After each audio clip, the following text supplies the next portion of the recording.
Once we've had a chance to dig in and enjoy Thanksgiving dinner, we're going to have some leftovers. That's a Thanksgiving staple. So what do we need to do in order to store the food properly so that it's safe for us to eat later? Well, the first thing we want to do is get it so we're cooling it as quick as possible. We don't want to leave it out on the counter, let people pick away at it for hours and hours after the meal.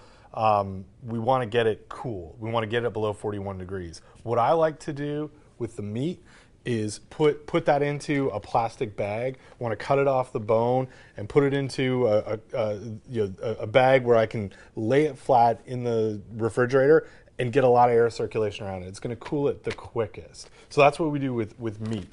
When it comes to things that are larger and sort of heavier, denser. So bulkier stuff like mashed potatoes? Yeah, get a lot of questions about, well, I need to leave that out a little bit first because I don't want to put it hot into my refrigerator.